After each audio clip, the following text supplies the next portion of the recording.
एक समय की बात है, हिमालय की तलहटी में एक सुंदर शांत गांव था, शांतिपुर। इस गांव में एक प्रसिद्ध आश्रम था जहां एक महान संत स्वामी सर्वज्ञानंद निवास करते थे।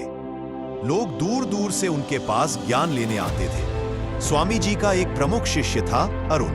वह अत्यंत बुद्धिमान, कर्मठ और अनुशासित था, परंतु उसमें एक बड़ी कमजोरी थी, क्रोध।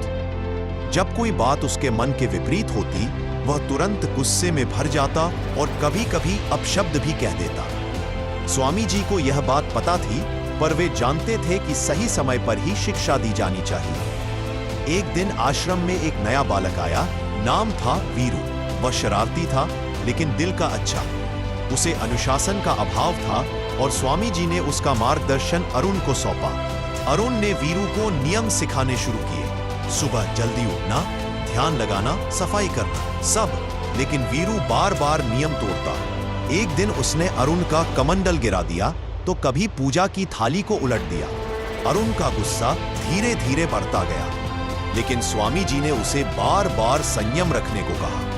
एक दिन सुबह वीरू ने ध्यान कक्ष में ऊधम मचा दी। अरुण ने उसे बहुत समझाया, पर जब वीरू ने हंसते हुए कहा, आप तो बस डांटते हैं, असली गुरु तो स्वामी जी है, तो अरुण का पारा चढ़ गया। उसने जोर से चिल्ला दिया, तू मूर्ख है, तुझे कुछ नहीं सिखाया जा सकता, तू इस योग्य ही नहीं।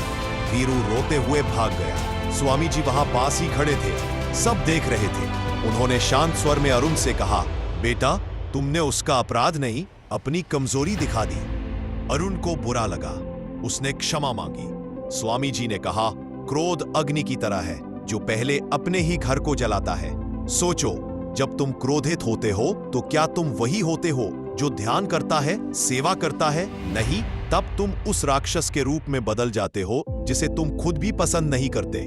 पर गुरुजी, जब कोई बार बार गलती करता है तो चुप रहना भी तो गलत है? अरुण ने पूछा। स्वामी जी मुस्कुराए, चुप रहना समाधान नहीं है, पर क्रोध करना तो जहर है। समाधान है विवेक और संयम। जैसे एक किसान बीज बोता है और धैर्य से फसल उगने की प्रतीक्षा करता है, वैसे ही एक गुरु को भी धैर्य रखना चाहिए। कुछ दिन बाद स्वामी जी ने अरुण को जंगल में लकड़ियां लाने भेजा।